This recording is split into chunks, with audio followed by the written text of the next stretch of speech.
assez catastrophique. Enfin, de laisser filer l'inflation à presque 10% en zone euro. Quand votre mandat c'est 2%, c'est pas tirer à côté de la cible, quoi. C'est rater la cible de 50 mètres, quoi, et éborgner son voisin en même temps. Hein. Quand vous avez un acteur en face de vous qui a une planche à billets, généralement c'est lui qui gagne. J'ai l'impression qu'on est vraiment dans un basculement historique et ça a vraiment des conséquences pour l'allocation des actifs qui sont très profondes et qui vont être très durables. Et tout le monde essaye un petit peu de s'ajuster à cette nouvelle réalité. Bienvenue sur Les Investisseurs 4.0, le podcast qui explore les stratégies et les méthodes pour développer son patrimoine immobilier quand on a 40 ans, un job à plein temps et une vie de famille trépidante. La macroéconomie, c'est une science qui paraît un peu fumeuse quand on la voit passer sur les bancs de l'enseignement supérieur ou dans les médias spécialisés, surtout en France où le niveau de connaissance économique et financière est, comme tu le sais, généralement assez bas. On entend beaucoup d'opinions, parfois divergentes, sur ce qui se passe dans l'économie et les finances, les causes et les effets de l'inflation, la croissance économique, de l'endettement, des effets d'annonce qu'on a du mal à comprendre et qui nous échappent souvent. Et pourtant, la situation macro est sûrement l'acteur le plus important dans la formation des prix des actifs, en particulier financiers. Si tu investis sur les marchés financiers, actions, obligations, ETF, matières premières, c'est donc fondamental que tu y connaisses un peu quelque chose. Pour nous aider à y voir plus clair dans cet environnement complexe, j'ai le plaisir de recevoir Vincent Deluar sur le podcast cette semaine. Stratège de marché bien connu dans le monde de la finance, Vincent est responsable de la recherche mondiale sur les marchés chez StoneX Group, une société de courtage et de services financiers. Il y conseille principalement des institutionnels, fonds de pension, banques privées, offices de gestion de fortune, qui utilisent ces analyses pour leurs allocations d'actifs. Au cours de la conversation, on verra notamment quels sont les grands principes de la macroéconomie qu'il est bon de connaître en tant qu'investisseur privé, quel est le rôle des banques centrales et qu'attendre de leurs décisions, quelle est la relation entre inflation et croissance, pourquoi l'inflation est-elle aussi redoutée, est-elle vraiment si mauvaise pour l'économie, pourquoi la politique monétaire est un indicateur aussi important et sur quelle classe d'actifs a-t-elle le plus d'influence directe, et comment construire un portefeuille résilient à l'approche de turbulences. C'est un épisode un peu plus ardu que je te propose cette semaine, mais qui devrait, si tu t'accroches, t'aider à décomplexer ta relation à la macroéconomie pour la rendre plus actionnable et utile dans ton quotidien d'investisseur. Avant de démarrer, un mot de remerciement au soutien du podcast cette semaine, ses avis 5 étoiles sur Apple Podcast et Spotify qui aident le projet podcast à se faire connaître au plus grand nombre. Merci à Claire, Nico et Solco pour vos commentaires la semaine dernière. Allez, sur ce, on démarre notre exploration de la macroéconomie et de ses impacts avec Vincent. C'est parti. Salut Vincent, bienvenue chez Les Investisseurs 4.0. Merci beaucoup d'être là avec nous pour parler d'un thème très rarement discuté, en tout cas sur ce podcast. Donc je suis très contente de te recevoir aujourd'hui, parler macroéconomie. C'est un vaste sujet. Est-ce que tu pourrais peut-être te présenter pour les personnes qui te connaissent peut-être pas encore en fait? Bien sûr. Donc je suis le directeur pour ce qu'on appelle Global Macro, c'est-à-dire l'analyse macroéconomique, les taux, les devises, le prix du pétrole, de l'or, même des crypto-monnaies, pour un gros courtier américain qui s'appelle StoneX. Donc dans ce rôle, je conseille alors c'est presque exclusivement les investisseurs institutionnels, principalement des fonds de pension, des banques privées ou des offices de gestion de fortune sur leur allocation d'actifs. Ça fait à peu près 6 ans que je suis là. Avant, j'ai dirigé la recherche européenne pour une boîte de recherche quantitative aux États-Unis aussi, Ned Davis Research. Et puis avant, je faisais la recherche quantitative dans une autre boîte de recherche en Californie. Donc ça fait maintenant plus de 20 ans, presque 20 ans que je fais de la recherche en macroéconomie. Avant ça, j'étais passé par Columbia à New York et puis Sciences Po à Paris et la Bourgogne dont je viens et qui me manque beaucoup. Ouais, 20 ans hors de France, effectivement, je comprends que tu peux avoir un peu de nostalgie, effectivement. Non, c'est cool. Et tu peux nous décrire peut-être un petit peu, comment t'en es venu à la macroéconomie, tu vois, et comment tu as découvert le truc, et du coup, au travers de tes 20 ans là-dedans, qu'est-ce qui peut-être a changé? Là, on fait vraiment, tu vois, on est vraiment sur une audience qui nous écoute, qui est peut-être pas trop familier avec vraiment les macros de manière générale, donc c'est bien d'avoir un petit peu de background. Alors, à titre personnel, c'était un peu une fascination d'enfance pour les monnaies. Quand j'étais gosse, mes parents voyageaient, enfin, je voyageais beaucoup avec mes parents, qui étaient profs. On allait en caravane en Europe et je collectionnais je trouvais les pièces et les billets belges, j'essayais de comprendre pourquoi il y avait des forains, des francs suisses, des lires, des pesettes. Donc j'ai toujours eu un peu cette espèce d'intérêt pour les monnaies. L'or aussi, les matières précieuses, les pierres, tout ça, ça me fascinait un petit peu. Et puis après, en étudiant l'histoire de manière un peu plus sérieuse, ça a été un peu la découverte de voilà, l'argent c'est le nerf de la guerre, le rôle des matières premières dans les histoires. Enfin, c'est vraiment le moteur de beaucoup, je dirais même l'essentiel des événements sociaux ou historiques. À la fin, ont presque toujours des causes financières. On découvre souvent a posteriori. Mais je pense que si on est intéressé par l'histoire, naturellement, on se penche un petit peu plus sur la finance, et puis en particulier sur le rôle des matières premières, le rôle de la dette, le rôle des monnaies dans la constitution des nations et dans leurs relations. Et donc voilà, j'avais étudié l'économie à Sciences Po, et puis à peu je me suis plus concentré sur ces questions financières, et j'ai eu maintenant, je vais dire la chance. À l'époque, ça me semblait pas être une chance, mais de commencer à travailler juste avant la crise de 2008. Alors à l'époque, encore maintenant, hein, quand on reçoit une formation financière type MBA ou CFA, il y avait beaucoup d'efforts qui est mis sur l'analyse des actions, ce qui est très bien aussi. C'est quelque chose que je respecte, que j'enseigne aussi. Alors essayer de comprendre quelle est la valeur actualisée d'une entreprise, prévoir les évolutions en termes de revenus, de coûts, de profits, c'est super intéressant tout ça, mais moi je vois en 2008 et d'un seul coup tout s'effondre, quoi. Alors on fait ces petits modèles, ces petits calculs, et d'un seul coup la banque qu'on pensait être extrêmement solide, valoir des centaines de milliards de dollars, ne vaut plus rien le lendemain. Ça c'est le pouvoir du global macro. C'est-à-dire que c'est un peu comme si on prend une métaphore maritime. J'avais l'impression d'avoir appris à mesurer les vagues, et puis d'un seul coup il y a un tsunami de 50 mètres qui arrive et mon idée c'est j'aimerais bien comprendre un petit peu qu'est-ce qui a causé ce tsunami pour peut-être la prochaine fois monter sur une colline. Ouais, effectivement, quand tu vois le tsunami, tu te dis que tout ce que tu apprends pour mesurer les petites vaguelettes a finalement très peu d'importance, quoi. Donc je comprends tout à fait le truc. Et alors justement, c'est un peu de fascination en fait la macro, et à la fois ça a un impact très important, comme je suis d'accord avec toi, sur tous les types d'investissements, que ce soit matières premières, les monnaies, les devises ou les actions ou obligations en fait. Et pour autant, c'est très difficile de cerner comment ça fonctionne. C'est un domaine dans lequel il y a énormément d'analyses et énormément d'opinions. Il y a aussi, quand on va à l'université, notamment quand on apprend ces choses-là, des grands mouvements, il y a des théories qui semblent un peu caduques et pas forcément adaptées. Et du coup, il y a une sorte de mismatch, tu vois, dans la compréhension entre cette fascination et la reconnaissance que c'est quelque chose qui est très important de pouvoir maîtriser, et de l'autre côté, un truc qui nous échappe un peu. Et donc, c'est ça qui est un petit peu frustrant, si tu veux, de mon point de vue en tout cas. Est-ce que tu pourrais peut-être, pour nous aiguiller là-dessus, de ta compréhension à toi, des grands cycles peut-être économiques, de ce qui se passe en fait, de manière générale, en termes, voilà, à quoi s'attendre en fait, si on prend vraiment vraiment du recul, peut-être de dizaines, de centaines d'années, je sais pas, pour pouvoir comprendre en fait comment tout ça fonctionne et comment ça s'organise en fait, les hauts, les bas, tout ça. Tu vois, si c'est assez clair, mais.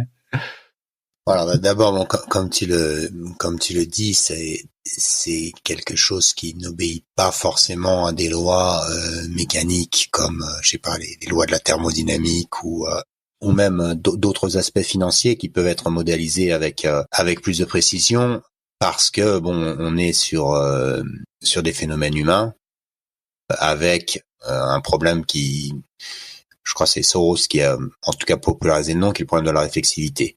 C'est-à-dire qu'à partir du moment où vous savez quelque chose, vous allez agir sur la base de cette connaissance, et cette connaissance va pas forcément être va cesser d'être vraie.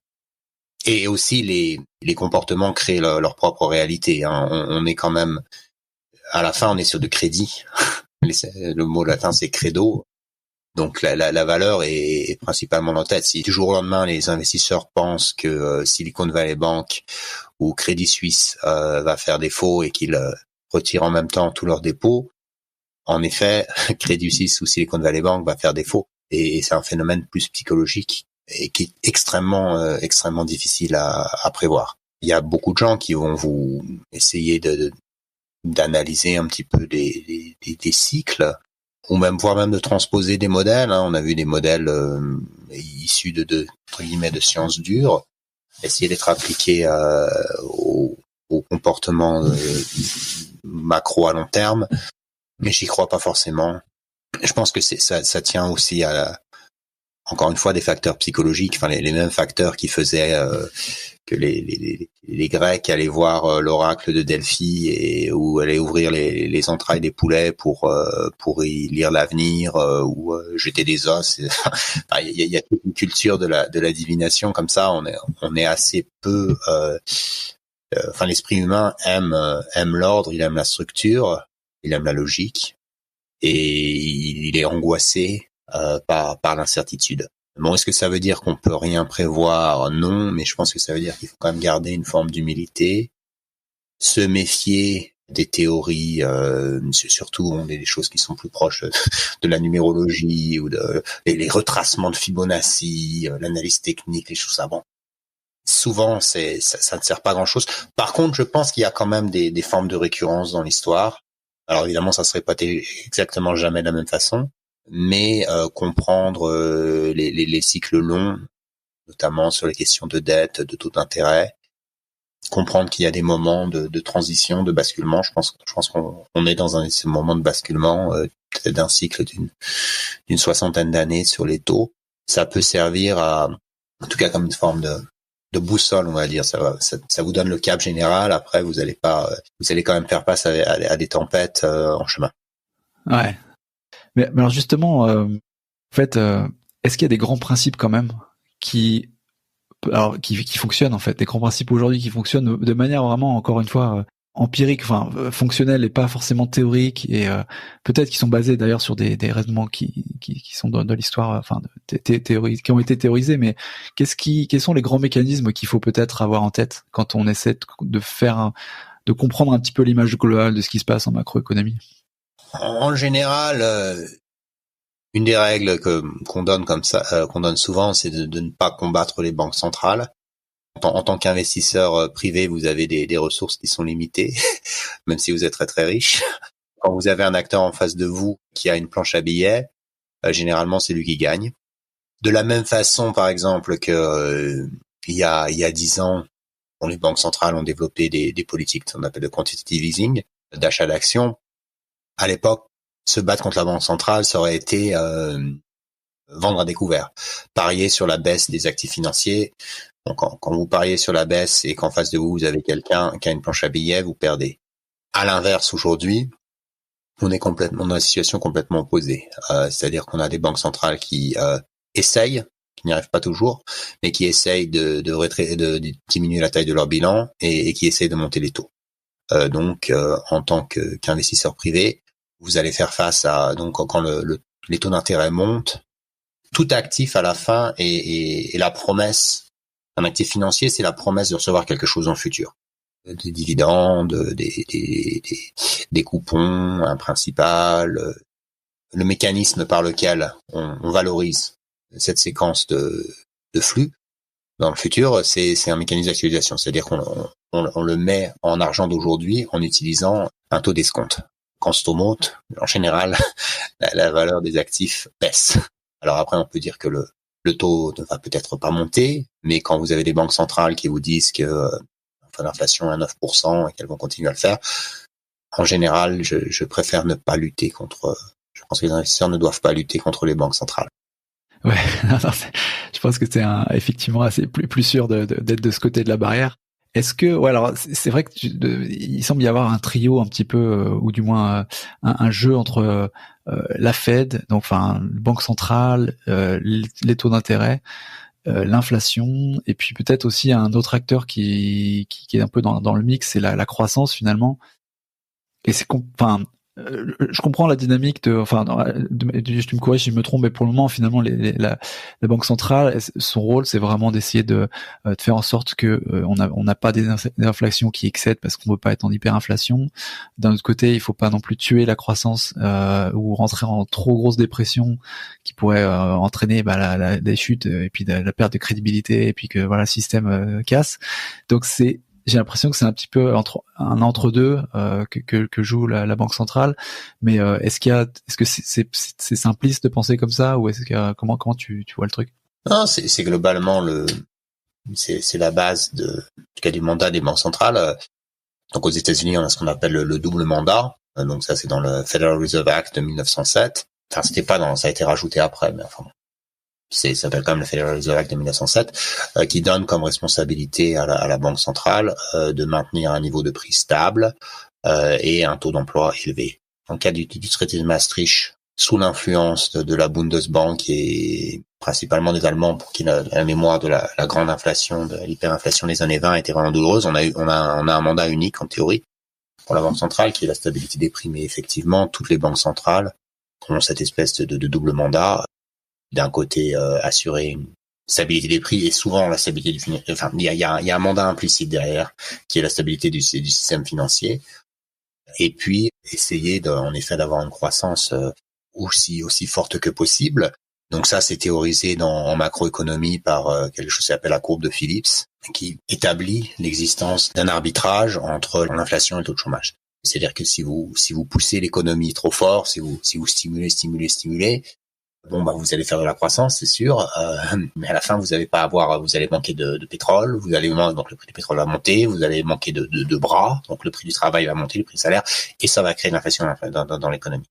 À l'inverse, si on a une politique qui est trop restrictive, avec des taux d'intérêt qui sont très très élevés, l'activité économique va baisser, les banques ne prêteront plus d'argent, et donc beaucoup de travailleurs se retrouveront au chômage. Donc ça, c'est vraiment la base de la politique monétaire. Le problème, c'est que cette courbe, on la voit pas vraiment en temps réel. Enfin, elle existe comme une espèce de concept.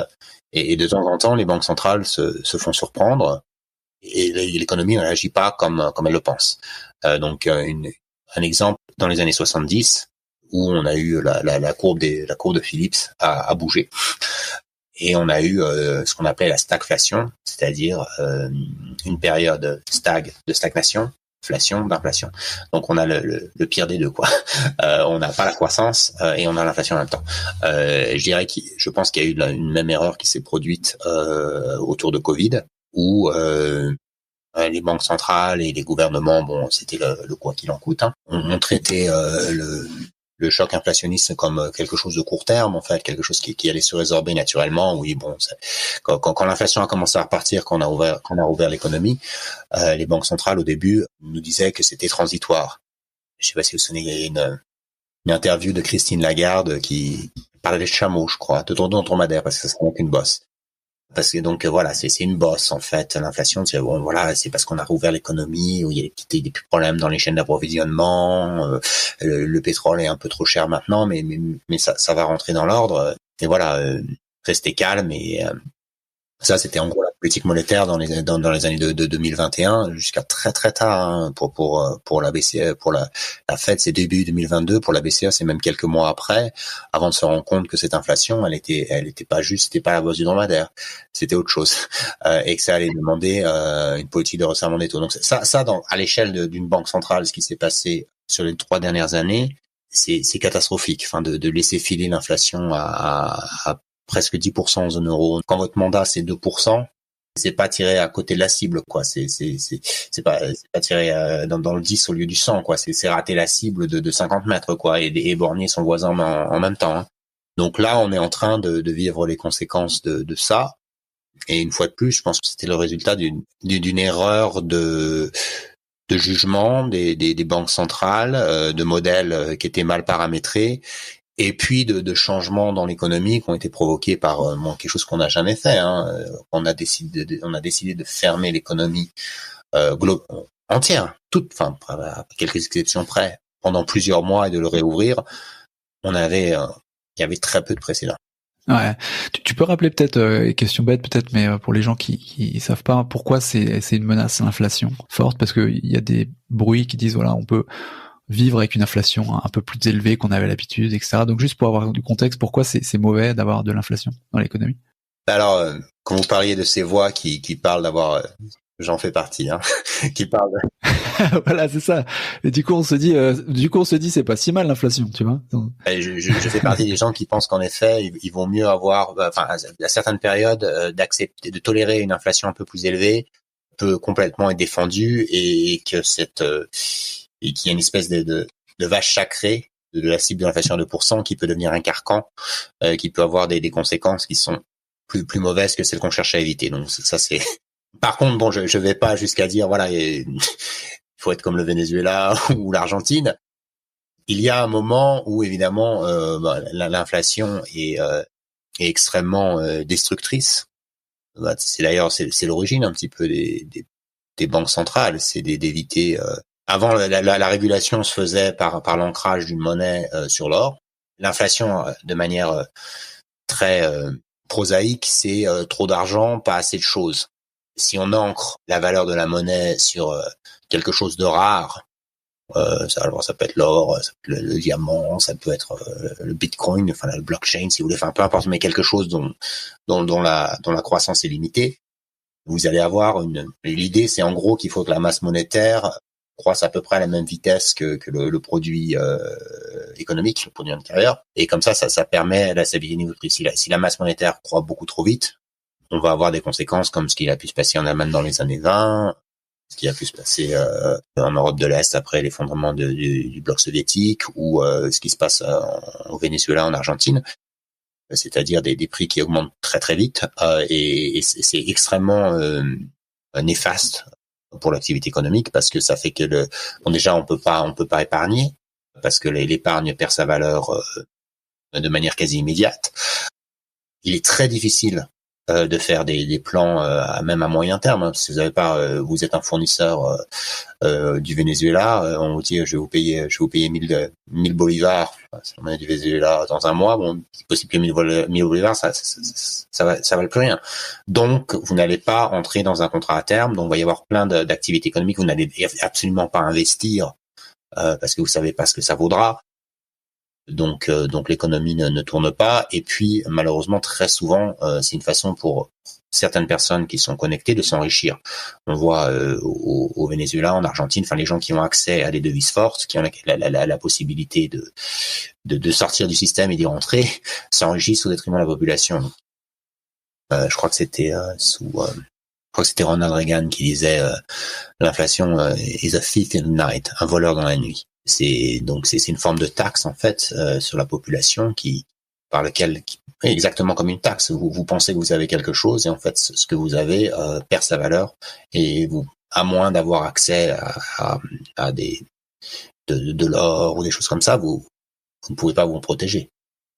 Donc c'est extrêmement déstabilisant, et d'ailleurs c'est pas, pour en revenir à la conversation qu'on avait au début sur les cycles historiques et économiques, c'est pas un hasard si toutes les grandes révolutions ont cours après des périodes d'inflation très élevées. Il n'y a rien de neuf sous le soleil, quoi. Beaucoup de dettes, une explosion de la masse monétaire, après une inflation, et après bon cette inflation, donc évidemment les gens qui veulent du pain, Marie-Antoinette qui mange de la brioche. On a vu la même chose après en 1917 avec la révolution d'octobre en Russie.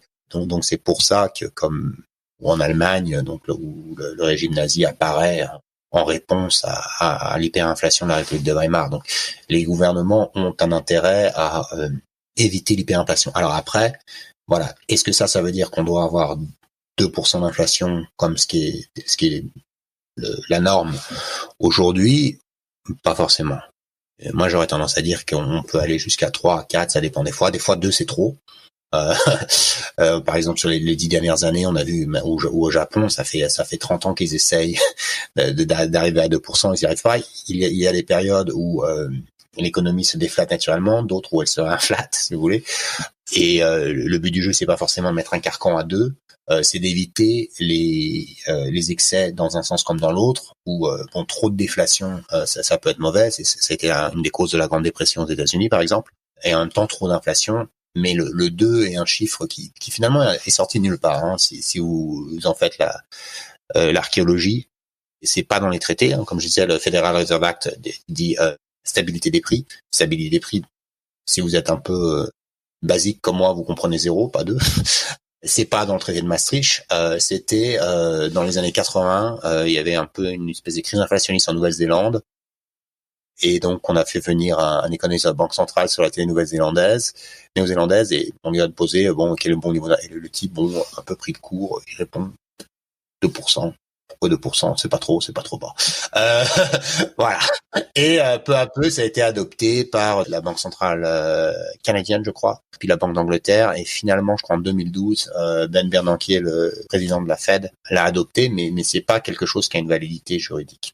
Donc, on comprend bien effectivement qu'on essaie de pas avoir trop d'inflation par rapport à la stabilité politique, notamment. Et puis bon, voilà, une sorte de situation plus apaisée en termes de financière. Sinon, on peut pas investir comme tu le précisais. Mais où est-ce qu'on en est finalement? Est-ce que dans le cycle, en gros, les banques centrales relèvent les taux là dans le but, peut-être que effectivement la croissance, on va arriver dans une dépression, ça va purger un peu le système, et puis on va se retrouver après pour un retour sur une croissance molle, et c'est ça qu'on aime, les petites croissances progressives. C'est ça dans la cycle, enfin dans le cycle en fait, on en est là à ce moment-là aujourd'hui, et c'est comme ça que ça va en fait. Il y a eu il y a eu une erreur des politiques monétaires. En 2020 pas encore, parce que là encore 2020 on a cette pandémie, on ne sait pas comment réagir, on était tous là à mettre du Windex sur nos courses, à sortir avec des masques antinucléaires. Non, on savait pas si on allait avoir 50 millions de morts. C'est normal, je pense. La réaction initiale, le quoi qu'il en coûte et tout ça, a posteriori, c'est toujours facile de réécrire l'histoire. J'ai l'impression que, sur le coup, il y avait quand même beaucoup de panique, et c'est normal que la politique qui était assez approximative et la réaction initiale de faire tourner la planche à billets pour éviter des espèces de panique financière, elle était compréhensible. L'erreur, je pense, elle s'est faite après. Une fois qu'on a eu donc les vaccins, qu'on a compris que les économies allaient rouvrir, que le taux de mortalité était en fait assez bas, et là on a laissé ces politiques monétaires accommodantes pendant trop longtemps, parce qu'il y a eu un petit moment c'est le coyote qui court au-dessus de la falaise et il finit par courir et il y a plus rien en dessous de lui, puis après regarde, il y a eu un moment comme ça où on courait, parce que une des conséquences de la crise du Covid, ça a été un effondrement du cours des matières premières de manière complètement inconcevable à l'époque. On a eu un moment où le prix du pétrole est devenu négatif. Donc c'est-à-dire que puis ça a duré, je crois, quelques heures. Il y avait tellement, en fait, on produisait tellement de pétrole vu que la demande mondiale s'est effondrée, hein, les gens voyageaient plus, etc. Et c'est difficile de fermer un puits de pétrole, c'est pas gratuit. Donc la production continuait, il y avait plus de demande. Et donc il y a eu un moment où on vous payait $40 pour prendre un baril de pétrole chez vous. Donc c'est une aberration, mais ça s'est passé. Et donc ça a tiré l'inflation énormément vers le bas pendant une certaine période. Donc les banques françaises, finalement, je vais continuer la planche à billets vu que tout va bien, quoi. Et ça a continué pendant beaucoup trop longtemps. Et je pense que le quantitative easing, là, c'est ça, il s'est prolongé trop. Hein. C'est ça, acheter des actifs financiers. Donc en Europe, c'était le PEPE, Pandemic Emergency Purchase Plan. Donc là, c'était principalement des rachats d'obligations souveraines. Aux États-Unis, ça a été aussi beaucoup du souverain, et puis aussi des obligations adossées à l'immobilier. On a eu cette situation, mais qui était complètement ubuesque, où on avait une flambée des prix immobiliers à plus 40-50% par an, enfin surtout dans certains. En plus, il y avait des phénomènes migratoires, les gens qui quittaient New York, San Francisco pour aller s'installer dans le Texas, dans la Caroline du Sud, etc. Donc des bulles immobilières comme on n'a jamais vu. Et puis derrière ça, vous aviez quand même la Fed qui rachetait des titres adossés à l'immobilier, donc qui rajoutait de l'essence sur le feu. pour moi, c'est ça qui a poussé l'inflation à 9%. Et là, on est en train d'essayer de recoller les morceaux. Alors évidemment, ça a été empiré par la guerre en Ukraine, mais je pense le passage de 4% à 9%, c'était le fruit de cette surréaction. Et en effet, c'est assez compliqué parce que si vous voulez ralentir ça, il faut plonger l'économie dans une récession assez brutale parce qu'on a laissé filer trop. Le coût de passer de 4% à 2%, finalement, il est réel pour les gens qui en subissent les conséquences, mais c'est bien pire d'aller de 10% à 2% en quelques mois comme on essaie de le faire, et ça crée beaucoup plus d'instabilité macroéconomique. Donc c'est pour ça qu'on voit maintenant ces faillites bancaires, parce qu'on a dû remonter les taux de manière beaucoup trop brutale. Si on devait prendre une métaphore, je parlerais comme une voiture en fait, où on va très très vite et d'un seul coup on voit le platane qui arrive, et on écrase les freins, et donc ça fait des ajustements qui sont beaucoup plus violents, avec des conséquences qui pour l'instant sont principalement sur les marchés financiers, mais à terme, oui, en effet, si on veut vraiment revenir au monde d'avant, ce qui pour moi n'est pas possible ni même souhaitable, il faudra mettre des millions de gens au chômage, il faudra faire des récessions, il faudra qu'il y ait des banques qui fassent faillite, et je pense qu'il y a un moment où l'analyse politique doit être, est-ce que le résultat justifie le coût? Et ce que je trouve dommage dans cette obsession des 2% d'inflation, les banques centrales, vous demandez à la Lagarde ce qu'elle va faire, vous dire moi j'ai mon mandat, etc. Voilà, c'est la loi. C'est pas exactement comme ça que ça se passe en réalité. Bon, et en plus on pourrait lui répondre oui, mais enfin bon, vous avez laissé partir à 9%, donc mais j'aimerais bien que ce débat ait lieu en public et qu'on discute. À la fin, c'est un choix politique. Est-ce qu'on pense que ça vaut la peine d'infliger ces catastrophes économiques? Le monde d'avant, le monde des années 2010 en Europe était pas extraordinaire non plus. On avait des milliards, des trillions même de dettes qui avaient des taux négatifs. On avait une économie qui était en sous-emploi chronique. On avait une autre forme de crise bancaire. Donc j'aimerais bien que ce moment d'inflation élevée soit l'occasion d'avoir un débat un petit peu sur les buts de la politique monétaire, son articulation avec la politique fiscale et ses effets en termes de génération, qui bénéficie de cet ajustement, qui en paye le prix. Malheureusement, ce débat il est complètement occulté en Europe, parce qu'on a des traités, on a la Banque centrale européenne, c'est comme ça, et on a des journalistes qui ne posent pas beaucoup de questions. Dans un court instant, on parlera de l'importance de la politique fiscale aujourd'hui. On verra quelle est la classe d'actifs la plus sensible à un retour durable de l'inflation et comment, dans ce contexte, construire un portefeuille d'actifs résilient. À tout de suite. Tu dirais que, donc, de ce que je comprends quand même, c'est la Fed, enfin les banques centrales qui mènent vraiment le jeu, et c'est eux c'est ces discours, qu'il faut écouter pour comprendre comment va après réagir l'économie, et du coup les prix des actifs quand on est investisseur, c'est ce qui nous intéresse le plus. Est-ce que tu vois, toi, on parle beaucoup de la Fed, mais tu parlais aussi de la Banque centrale européenne. Il y a une dynamique, l'un suit forcément l'autre. Il faut suivre plus la Fed que la BCE. Comment ça s'organise ça, et quels sont les trucs à regarder? Ouais, très bonne question. Alors bon, si vous posez la question à Christine Lagarde, elle va vous dire que la BCE est indépendante et elle mène la politique qu'elle juge optimale pour la zone euro. En pratique, malheureusement, c'est pas juste négatif ce que je veux dire. Il y a un côté, on a un cycle économique qui est mondial. Et on a des relations d'arbitrage qui font que les banques centrales sont interdépendantes les unes des autres. C'est-à-dire que quand vous avez la Fed qui va commencer à relever ses taux, si vous ne le faites pas, vous allez avoir des capitaux qui vont partir. Si d'un seul coup, là, imaginez comme on était en début 2021, où en zone euro, on avait des taux d'intérêt négatifs. C'est-à-dire que tous les mois, ce qu'elle veut dire tous les mois, c'est que la banque centrale vient sur votre livret bancaire, et puis elle prend son petit, c'est quand même assez curieux comme concept, le taux d'intérêt négatif. Mais bon, ça a été le cas en Europe depuis 2015 jusqu'à 2022. Vous avez des intérêts négatifs, et puis la Fed vous dit, moi je vais remonter les taux jusqu'à, alors là on est quasi à 5% maintenant. Si vous ne faites rien, que vous êtes la banque centrale, ça va faire vu que les capitaux sont mobiles, à moins d'avoir des contrôles de change comme on avait dans les années 60 où vous avez un douanier qui regarde si vous n'avez pas des billets dans votre poche. Vu que les capitaux sont mobiles, ils peuvent, et ça ferait une pompe à fric. Les capitaux partiraient vers les États-Unis, le cours de l'euro s'effondrait. Donc il y a une interdépendance principalement entre les trois grosses banques centrales. Je vais quand même rajouter la Chine, 4. Donc en gros la Fed, la BCE, la banque centrale du Japon et puis la People's Bank of China, la banque centrale chinoise.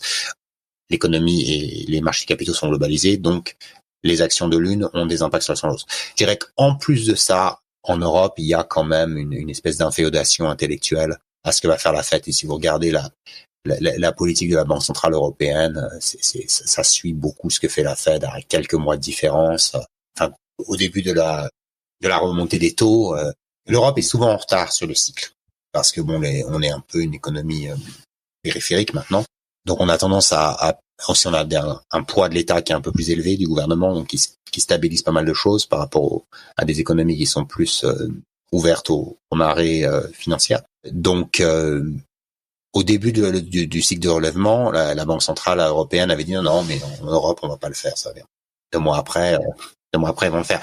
Là, si on est peut-être arrivé à un moment d'inflexion aux États-Unis, on s'en approche en tout cas, où les relèvements de taux sont. Je pense qu'ils vont relever. La semaine prochaine, il y a un meeting de la Fed. Il y a pas, c'est à peu près 50-50. Si vous regardez les prévisions de marché, la moitié pense que c'est fini, la moitié pense que ça. Moi, je pense qu'ils vont quand même continuer. Mais bon, ils vont pas continuer indéfiniment. On est plus proche de la fin que du début. Bon, la Banque centrale européenne, la semaine dernière, encore Lagarde, elle a remonté de 50 points de base. Elle a dit, je vais continuer à le faire.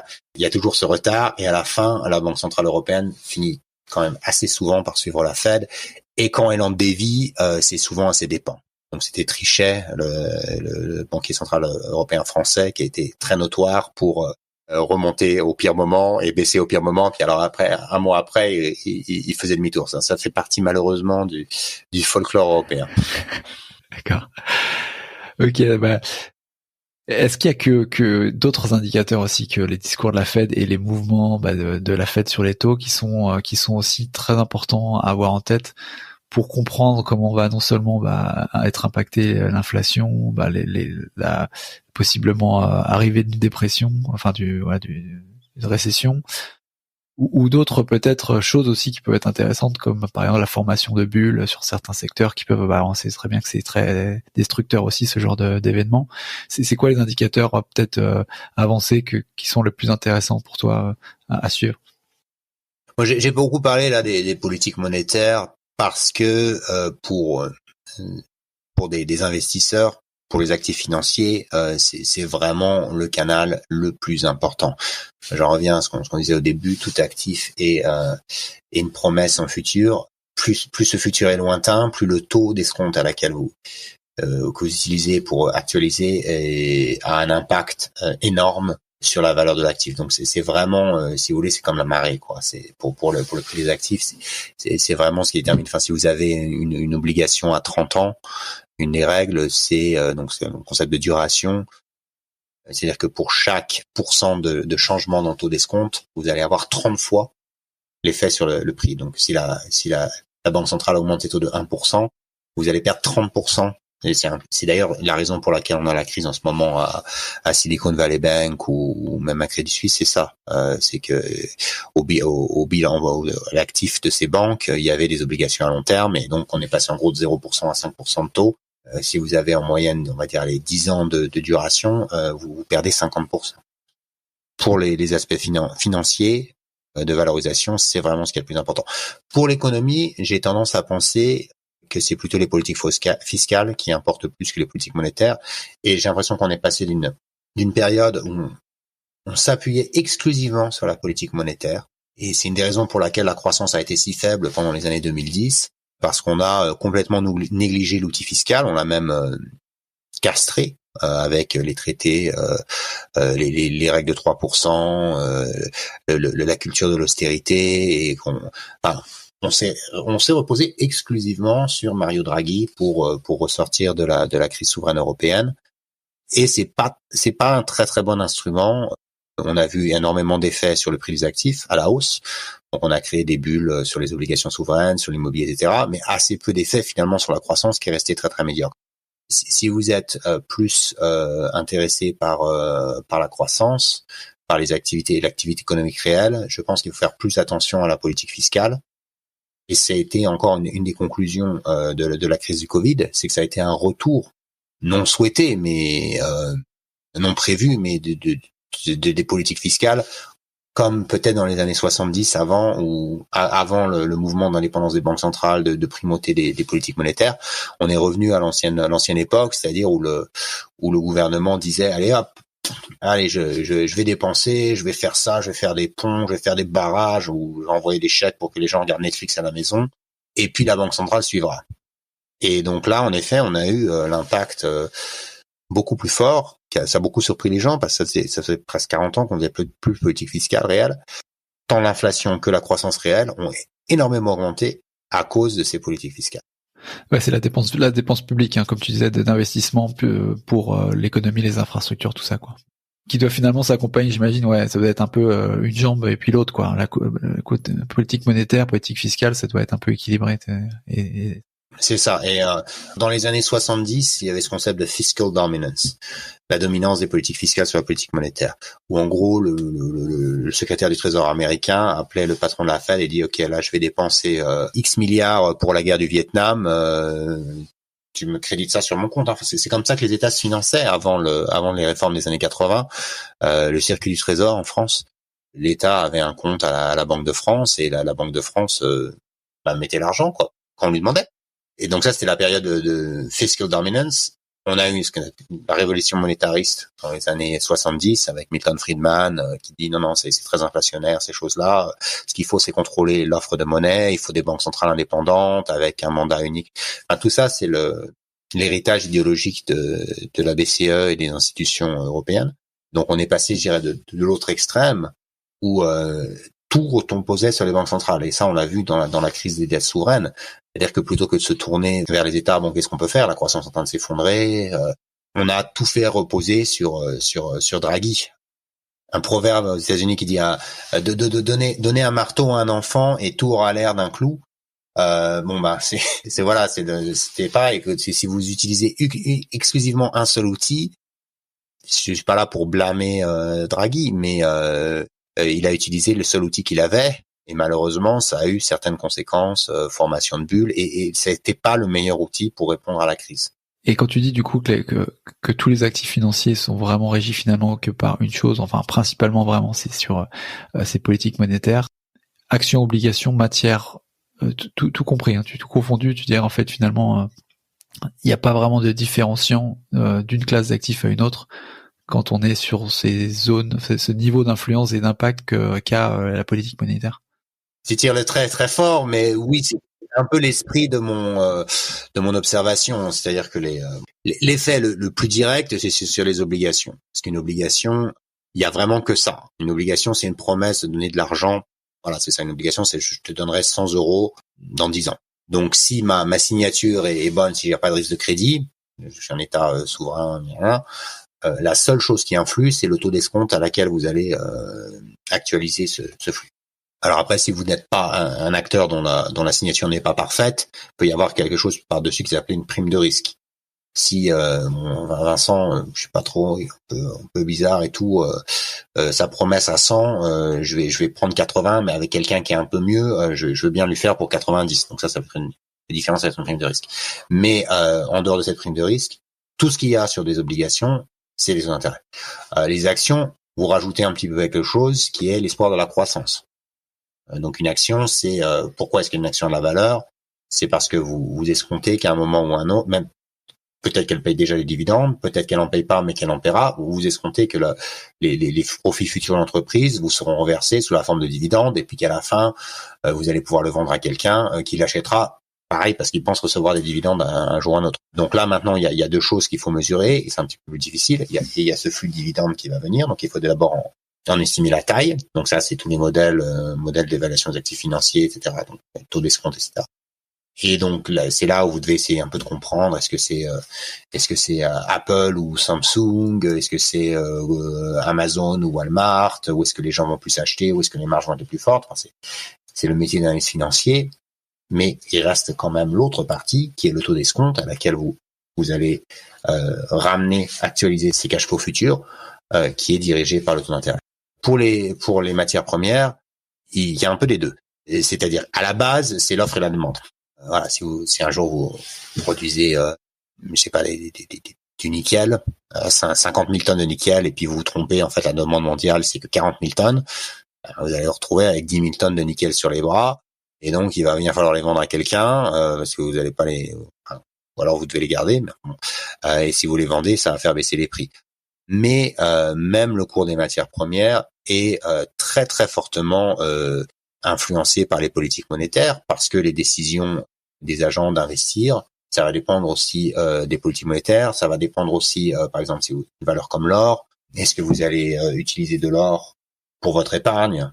Si les taux sont bas, bah oui, bon, pourquoi pas. Par contre, si vous pouvez avoir 10% de taux d'intérêt dans votre compte plan épargne logement ou je sais pas quoi, livret A, l'or va être beaucoup moins attractif. Donc même les matières premières sont influencées par les politiques monétaires. Ouais, et c'est ça qui rend l'équation si compliquée en fait, c'est qu'il n'y a pas seulement un élément qui tire les prix vers le haut et le bas. C'est effectivement, comme tu disais, il y a tout ce qui est appareil productif, la croissance, les profits, et de l'autre côté, il y a quand même les allocations d'actifs, les flux financiers qui eux aussi en fait impactent l'intérêt qu'on peut avoir pour un papier, un actif tout simplement, ou un autre. Et donc on peut se retrouver à effectivement faire sa belle analyse tout simplement, de stop picking sur sa valeur equity, et se dire, et au final, en fait, ça vaut complètement rien, parce que derrière, les gens achètent pas parce que il y a n'importe quoi, un taux d'intérêt élevé sur une obligation sûre, et tout le monde y va, et il y a pas de demande, quoi. Ou tu vois. Une des conséquences de ça, c'est la nécessité de diversifier son allocation, parce que justement c'est difficile de prévoir ces choses. Il y a beaucoup de mouvements. Donc il y a un concept que j'aime bien, j'appelle le portefeuille du cafard. Quand on faisait des essais nucléaires dans le Sahara algérien dans les années 60, on faisait péter nos bombes à l'époque, ça dérangeait pas grand monde, mais les ingénieurs étaient un peu surpris que sur les lieux d'explosion, ils se trouvaient des cafards, quoi. Cafards résistent à l'explosion nucléaire. Donc c'est un peu l'idée, c'est d'essayer de créer des portefeuilles qui puissent être de se dire prendre la position que finalement on peut pas forcément prévoir ces choses. Enfin, qui aurait pu prévoir qu'on allait complètement fermer l'économie, qu'on allait avoir un virus qui allait sortir on ne sait pas, d'un laboratoire ou d'une chauve-souris, on ne va pas répondre aussi, qu'on allait fermer toute l'économie, que les banques centrales allaient surréagir. Enfin, tout ça, c'est des choses qui sont quand même complètement, voilà. L'idée, c'est de se dire, peut-être que plutôt que d'essayer de prévoir ces choses, il vaut mieux avoir un portefeuille qui sera peut-être pas le plus joli. Il sera peut-être laid comme un cafard, mais au moins il survivra. Et donc de faire ça en mélangeant des actifs qui vont avoir une sensibilité différente aux certaines choses. Donc, en gros, vous avez les actions, c'est l'actif de l'optimiste, si les choses vont bien aller. Et en général, je pense, enfin, à moins d'être une Cassandre, les choses finissent par bien aller quand même. Enfin, on est plus riche aujourd'hui qu'il y a 50 ans. J'espère qu'on sera plus riche dans 50 ans. Voilà. Donc bon, quand vous avez une période de paix, les gens sont intelligents, ils trouvent des façons de produire des choses, de faire des profits. Donc les actions vont mieux. Donc l'investissement d'actions, particulièrement sur les valeurs de croissance, comme je sais pas, des valeurs américaines type Amazon, Tesla, Microsoft, vous payez cher, mais la croissance va faire que votre investissement va. Alors, donc vous pouvez penser comme ça. Ça, c'est mon actif de croissance. Vous pouvez penser aux obligations. Et encore maintenant, c'est un peu plus compliqué, mais traditionnellement, les obligations vont bien. Traditionnellement, les obligations se portent mieux quand on va avoir des récessions. Pourquoi? Parce qu'en une récession, l'inflation baisse, le chômage augmente, donc la banque centrale peut baisser les taux.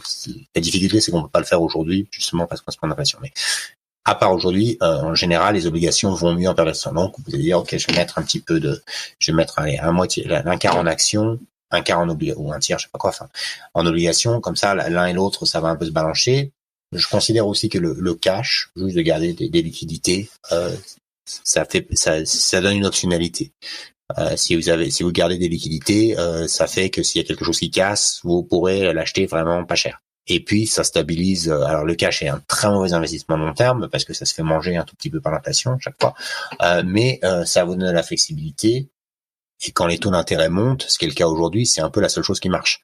Parce que à la fois les obligations, les actions baissent, tandis que sur votre cash, voilà, il y a un an, on avait des taux d'intérêt négatifs. Maintenant, on s'approche de 3% en zone euro. Donc ça bénéficie. Et puis moi, je rajouterais des matières premières ou les métaux précieux comme une forme d'assurance contre le risque que les choses se passent vraiment très très mal. Et là, on le voit par exemple, depuis qu'on a cette crise cette crise bancaire, l'or est passé à un peu plus de $2000 hier, comme une espèce de valeur refuge si vraiment les gens ont peur que le système bancaire fasse faillite ou que l'inflation augmente. Donc vous pouvez utiliser en gros ces 4 cadrans avec des pondérations qui vont correspondre à votre tolérance de risque, donc des gens qui sont un peu plus optimistes ou qui ont plus de liquidités mais on met plus dans la partie action parce qu'à long terme c'est ce qui est le mieux. Des gens qui sont peut-être un peu plus contraints vont avoir plus dans les obligations parce qu'ils ne peuvent vraiment pas se permettre de perdre le peu qu'ils ont. Et alors tu dois aussi, j'imagine, voir pas mal de choses, je sais pas, parce que tu dans ton quotidien, si je comprends bien, de quand tu te décrivais un petit peu ton parcours et ton rôle, tu rencontres quand même énormément d'investisseurs institutionnels, des fonds, des gens assez smart de manière générale avec leur argent. Est-ce que tu vois des choses en ce moment qui évoluent justement d'un côté ou de l'autre, des réorganisations de portefeuille, dans quel côté?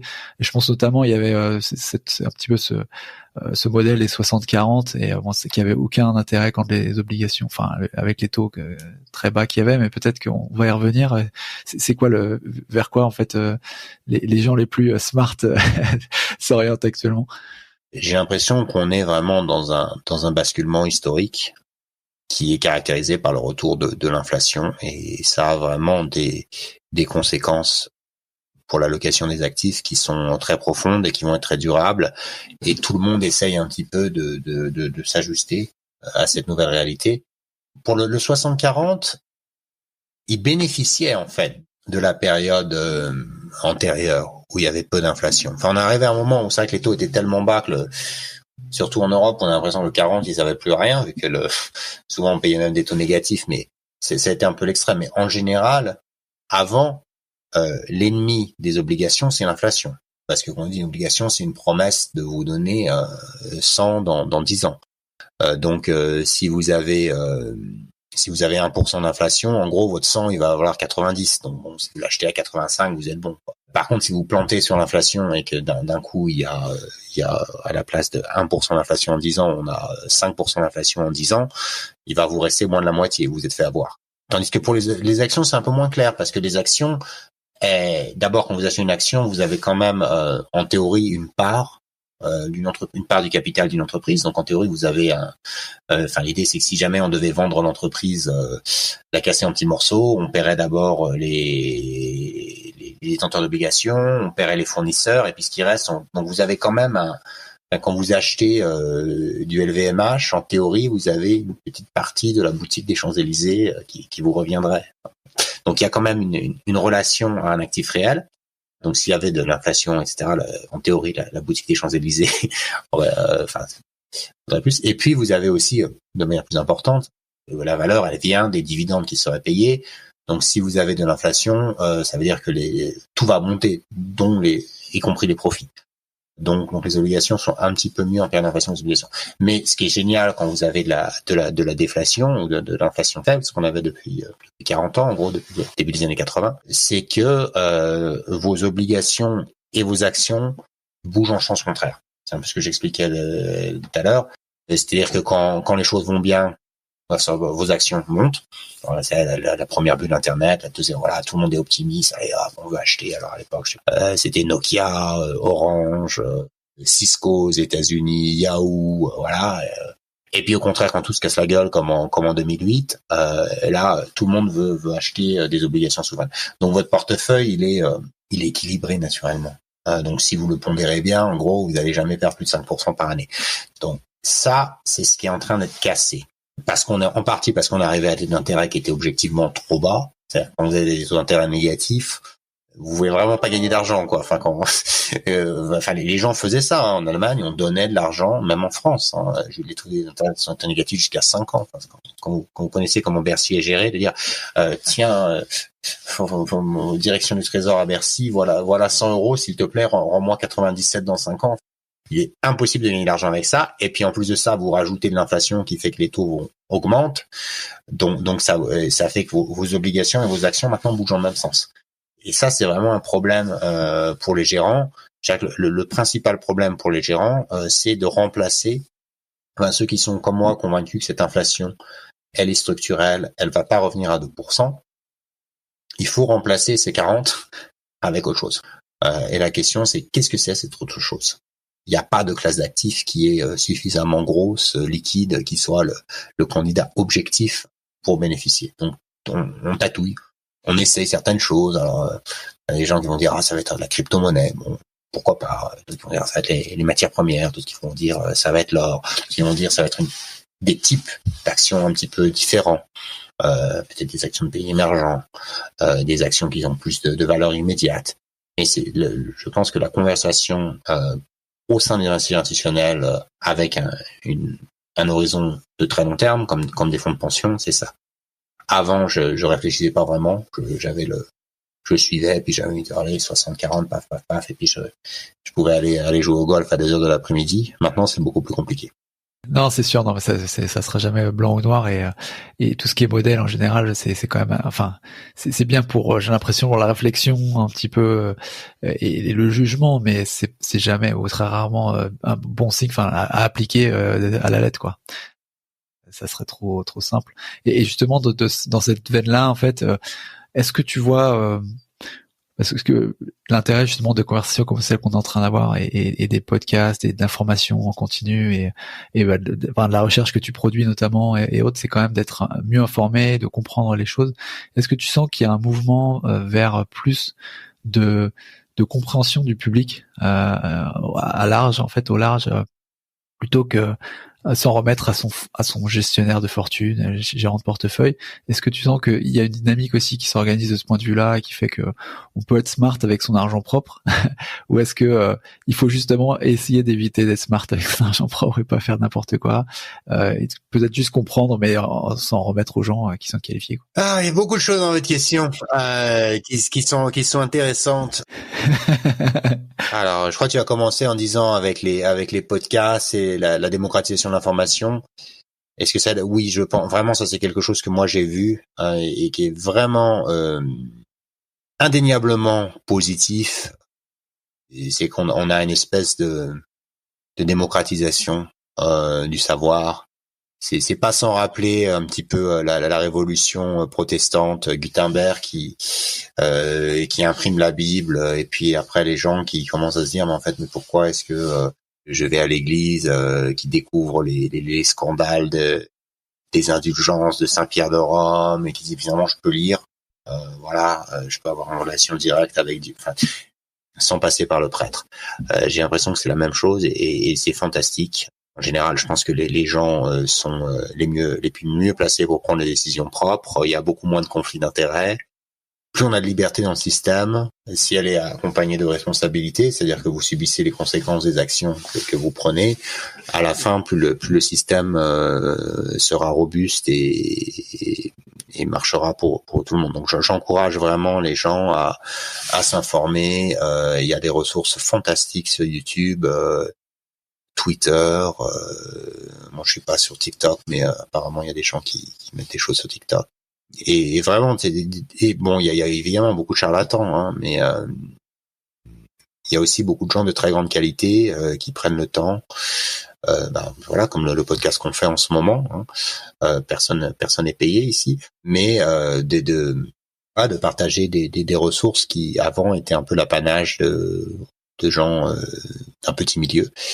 Et puis ça permet aussi de faire élever des voix qui n'avaient pas forcément voix au chapitre. Enfin, moi je l'ai vu dans mon industrie des stratèges financiers. Quand j'ai commencé, il fallait avoir 20 ans chez Goldman Sachs. Voilà, il fallait être le beau bureau derrière, le titre, etc. Et bon, et puis ces gens-là, enfin, ils disaient toujours la même chose. Ces gens-là, ils disent, voilà, mettez votre argent chez Goldman Sachs. Euh, non, mais c'est vrai, parce que vous allez, je sais pas, vous allez chez Pictet ou je sais pas, n'importe quelle belle banque privée. Enfin, bon, ils vont recevoir avec, voilà, ça va être impressionnant. Il va y avoir quelqu'un avec des gants blancs qui va vous servir, mais à la fin, le truc, il va être, bon, voilà, il faut investir pour le long terme, mais faites confiance aux experts, quoi. Et ça, c'est vraiment, je pense que c'est vraiment bénéfique. Voilà. La deuxième partie de ta question, c'était est-ce qu'on doit faire confiance aux experts ou se faire confiance à soi-même? Ça dépend de votre niveau de sophistication et de confiance et d'appétence de risque. À la fin, la valeur d'un expert financier, elle est réelle sur beaucoup de choses. Déjà, bon, sur beaucoup de questions fiscales, d'imposition. C'est des choses qui sont quand même assez techniques assez souvent de comprendre les régimes d'imposition, les contraintes de, donc bon, ça peut être, voilà, ou alors il faut aller chercher l'information soi-même, mais ça peut être coûteux, donc ça peut faire du sens d'aller chercher quelqu'un qui peut le faire pour vous et diversifier. Bon, on peut le faire soi-même aussi, mais bon, si vous passez par une institution, elle va avoir, et encore, ça se démocratise beaucoup, mais elle va avoir des facilités d'accès à certaines classes d'actifs, certains marchés que vous saurez pas en même temps. Cela dit, voilà, on a eu cette extrême démocratisation de l'information. L'information, elle est partout. Il faut savoir la trouver, il faut passer le temps, il faut recouper ses sources, etc. Mais l'information, elle est là. Et les instruments financiers aussi ont beaucoup changé et vous donnent accès à des choses auxquelles vous n'aviez pas accès il y a 20 ans. Donc les ETF, les fonds indiciels, les choses comme ça, c'est très facile. Voilà, la montée des banques en ligne, enfin en 2 clics, vous pouvez acheter des obligations indonésiennes. Vous pouvez trouver, je sais pas si votre truc c'est la finance verte, vous pouvez trouver des obligations vertes. Vous pouvez trouver les marchés en actions n'importe où. Vous pouvez acheter directement, je sais pas si votre truc c'est Tesla en payant quasiment rien. Donc ça a ouvert vraiment enfin pour les gens qui ont le temps, l'intérêt et la compétence, c'est fantastique. Et puis aussi moi j'irai à titre personnel, mais est-ce que vous allez gagner de l'argent? Peut-être, j'espère, ça, si vous avez la chance. Mais il y a aussi un aspect d'apprentissage qui est assez plaisant, assez excitant. C'est-à-dire que voilà, vous êtes capitaine pour le sang. Alors c'est sûr, des fois vous allez prendre des vagues, vous allez faire mouiller, mais vous allez apprendre et c'est ça qui est fantastique. C'est ce qui m'a attiré moi sur les marchés financiers, c'est que voilà, un jour on doit voilà, depuis 2 semaines je lis énormément sur Crédit Suisse, Silicon Valley Bank, les relations qui existent entre les diverses banques, les plans de sauvetage. Il y a 6 mois, c'était complètement autre chose. C'était la politique Covid en Chine, quand est-ce qu'ils vont réouvrir, l'impact sur les matières premières. Et puis il y a encore 12 mois, c'était encore autre chose. C'était l'impact de la guerre en Ukraine, les chaînes de valeur, dans quelle mesure on allait pouvoir changer l'approvisionnement de l'Europe. Enfin, il y a toujours quelque chose et c'est fascinant. Enfin, je pense ça fait de vous une personne plus intéressante, plus cultivée. Et il y a peu d'industries qui sont comme ça. Hein. Souvent, j'ai l'impression quand même quand on avance dans sa carrière, on est un peu comme dans une espèce d'entonnoir.